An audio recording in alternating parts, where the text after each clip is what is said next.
అందరికీ నమస్తే అండి. విజయసాయి రెడ్డి నారా లోకేష్ గారిని ఉద్దేశించి ఒక ట్వీట్ వేసాడు. అదేంటో ఒకసారి చదివి వినిపిస్తాను చూడండి. శ్రీ నారా లోకేష్, నేను మీడియా ప్రతినిధులను ఎన్నడూ దూషించలేదు. మీడియా ముసుగులో మీరు పెంచి పోషిస్తున్న కుల అరాచక శక్తుల గురించి మాత్రమే మాట్లాడాను. నా మాటలను తప్పుదారి పట్టించవద్దు. అర్థం కాకపోతే నా ప్రెస్ మీట్ మళ్ళీ వినండి. మంచి మర్యాద గురించి ఎవరికైనా అవసరమైతే నేను నేర్పిస్తాను. ఇది విజయసాయి రెడ్డి. మంచి చెడుల గురించి మంచి మర్యాద గురించి. మీ భాష ఏమిటో మీకు తెలియాలంటే గత 20 నెలల మీ వీడియోలు మీరే చూసుకోండి. పెద్దల సభ సభ్యుడితో మాట్లాడే తీరు ఇదేనా? విజయసాయి రెడ్డి నిజంగా పతివ్రత పరమాణం వండితే తెల్లారిందాక చల్లారలేదంటారు కదా, యాజ్ ఇట్ ఈజ్ కరెక్ట్గా సూట్ అయిపోతుంది అన్నమాట విజయసాయి రెడ్డికి. ఒకసారి గతంలో విజయసాయి రెడ్డి వేసిన ట్వీట్లు మచ్చుక్కు 1-2 చూపిస్తా, ఎక్కువ వద్దు. ఆ కింద కామెంట్లో పెట్టేస్తారు. కామెంట్లోనే అమ్మనాబూతులు తడుతున్నారు. ఇదిగో ఇది నువ్వేసిందే, ఎవరో విసిరిన విత్తనం ఎక్కడో మొలకెత్తింది, ఇంకెవరో నీళ్లు పోసారు, స్టోరీలో కన్ఫ్యూజన్ ఉంది, ఎవరో విదేశాల్లో చదివారు, ఫీజు ఎవరో కట్టారు, ఎవరో ఎగ్జామ్ మేనేజ్ చేశారు, ఇంకొకరు చదువుతో నీకేంట్రా పని బోకేష్, స్క్రిప్ట్ ట్రాన్స్ఫర్లతో తిరగడం తాగడమే కదా నీ పని, స్టాన్ఫోర్డ్ గోవిందా. నువ్వే కదా సాయిరెడ్డిది. ఎవరికి ఇలా నీతులు చెప్తున్నావు నువ్వు? ఎవరికి పాఠాలు చెప్తున్నావు నువ్వు? పెద్దల సభ సభ్యుడివా? నేను ప్రజలు ఎన్నుకున్నారా? నీకు నిజంగా సిగ్గు సెరవు ఉంటే రాజ్యసభ సభ్యత్వానికి నువ్వు రాజీనామా చేయాలి. ఎందుకంటే నెల్లూరు ఎంపీగా పోటీ చేసి ఓడిపోయావు కదా, ఘోరాది ఘోరంగా. ప్రజలు నిన్ను ఎన్నుకోలేదు కదా, మరి ఆ రాజ్యసభ పదవి మాత్రం ఎందుకో, ఆ ఎంపీగా మాత్రం ఎందుకు ఉండాలి? నువ్వు రాజీనామా చేస్తే కదా. అదేనా ప్రజలు కట్టబెట్టారా నీకు? కాదు. మీ A1 420 అంటే నీ తోడు దొంగ జగన్ కట్టబెట్టిందే కదా, అవునా కదా? భాష గురించి మంచి మర్యాదల గురించి నువ్వు చెప్పకూడదు అసలు. అలాంటి పదాలు మీకు సూట్ అవ్వవు. నువ్వు ట్విట్టర్లో తారక రత్న గారి మరణం ముందు వరకు కూడా చంద్రబాబు నాయుడు గారిని ఉద్దేశించి, లోకేష్ గారిని ఉద్దేశించి, అలాగే బాలకృష్ణ గారిని ఉద్దేశించి, రామోజీరావు గారిని ఉద్దేశించి ఇష్టానుసారంగా మాట్లాడేవా లేదా? నోటికి ఎంత వస్తే అంత మాట్లాడేవా లేదా? అవునా? చంద్రబాబు నాయుడు గారిని ఉద్దేశించి ఎన్ని బూతులు అంటే అన్ని బూతులు మాట్లాడావు. నీకు ఆ రోజు గుర్తుకు రాలేదా? నువ్వు పెద్దల సభ సభ్యుడివి అని చెప్పేసి నీకు ఆ రోజు గుర్తుకు రాలేదా? నీ వరకు వచ్చేంతవరకు నువ్వు పెద్దల సభ సభ్యుడివా? నువ్వు మంచి మర్యాదను 10 మందికి నేర్పిస్తావా? ఏమి నేర్పిస్తావు నాయన మంచి మర్యాద? ఏంటో మంచి మర్యాద అంటే వేరే వాళ్ళు మొగుళ్ళని అమెరికా పంపేసి వాళ్ళతో పాటు పిల్లలు కనవా? మేము చూసాం కదా, మీ భాగవతాలు మొత్తం మేము చూడిందా? క్లియర్గా కనబడుతుంది, కళ్ళ ముందు కనబడుతుంది. పైగా మంచి మర్యాద అట్ట 10 మందికి నేర్పిస్తాడట. సిగ్గు అనిపించట్లా? సరే, మీలాగా నారా లోకేష్ గారు ఇప్పుడు ఎక్కడ మాట్లాడారో ఒక్క వీడియో చూపించు. మీరు మాట్లాడిన, మీ నాయకులు మాట్లాడిన భాష ఏదైతే ఉందో, మీ అధినేత మీ జగన్మోహన్ రెడ్డి కానించి మంత్రులుగా చేసినటువంటి వ్యక్తులు కొడాల నాని, రోజా, అంబటి రాంబాబు, పేర్ని నాని, ఆ తర్వాత మన జోగి రమేష్, రోజా, ఇంకా కొంతమంది బోగ్గాళ్ళు ఉన్నారు సోషల్ మీడియాలో, వాళ్ళతో పాటు మీరు మాట్లాడిన భాష రాష్ట్ర ప్రజలందరూ చూసే కదా మిమ్మల్ని తిరస్కరించింది. ఈ పనికి మాలాదోళ్ళు మళ్ళీ ఎన్నుకోకూడదు మనం. ఈ పనికి మాలాదోళ్ళు ఎన్నుకుంటే ఉన్న పరువు కాస్త పోయిద్దని చెప్పేసాను కదా ఎన్నుకోలేదు. నాకు ఆశ్చర్యం వేసింది ఆ ట్వీట్ చూడగానే. ఏంటి విజయసాయి రెడ్డి పాఠాలు చెప్తున్నాడా అందరికీ అనిపించింది నాకు.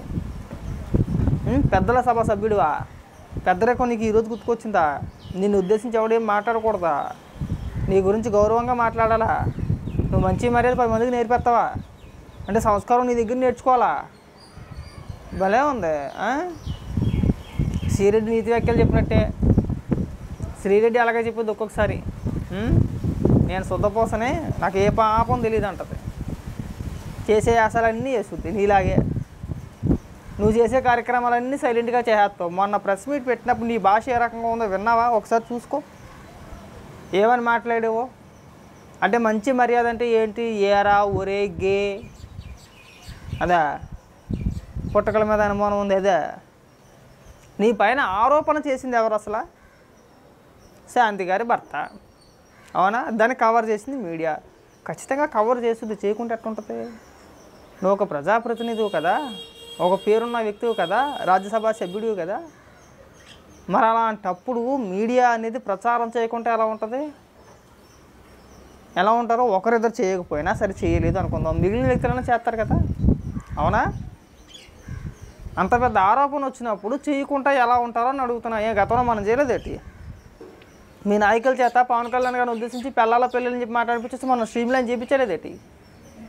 వరుస పొంకానుగా కథనాలు రాసేలేదేంటి? మనం రాసామా? సమాధానం చెప్పుకోగలగాలి.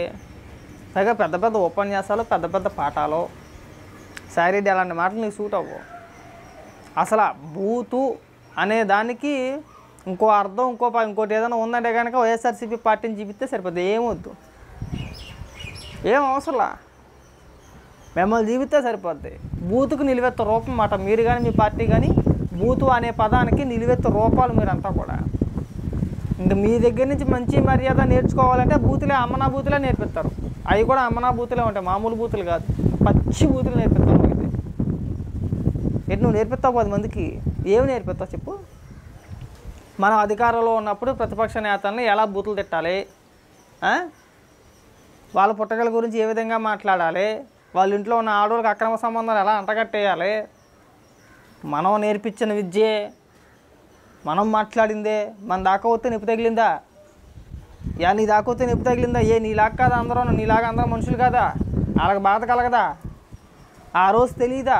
నువ్వు మాట్లాడినప్పుడు వల్లభనేని వంశీ గారు మాట్లాడిన మాటలు పట్టుకొని నువ్వు వక్రీకరించి ట్వీట్లు వేసినప్పుడు ఆ రోజు తెలియదా? బాధ మనకే కదా, అందరికీ ఉంటుంది. అందరూ మనుషులే, వాళ్ళు కూడా పెద్దోళ్ళే కదా. పెద్దోళ్ళేనా? నీకంటే చంద్రబాబు నాయుడు గారు పెద్ద వ్యక్తే కదా. మరి అప్పుడు తెలియదా నీకు? పెద్దల సభా సభ్యుడు, పెద్దరికం అనేది వయసుతో రాదు, ఎదవులకి కూడా వయసు పెరుగుతుంది. ఆ మాత్రం దానికి మనం ఇవ్వాల్సిన అవసరం లేదు. మనం మాట్లాడే విధానం, మన నడవడిక, మనం ఉండేది విధానాన్ని బట్టి ఉంటుంది పెద్దరికం అనేది. మనం అంత హుందాగా, అంత మర్యాదగా, ఇతరుల పట్ల మర్యాదగా ఒక్క పదం బూతు పదం లేకుండా ఏ రోజు నువ్వు మాట్లాడో చెప్పు, ప్రెస్ మీట్ పెట్టి.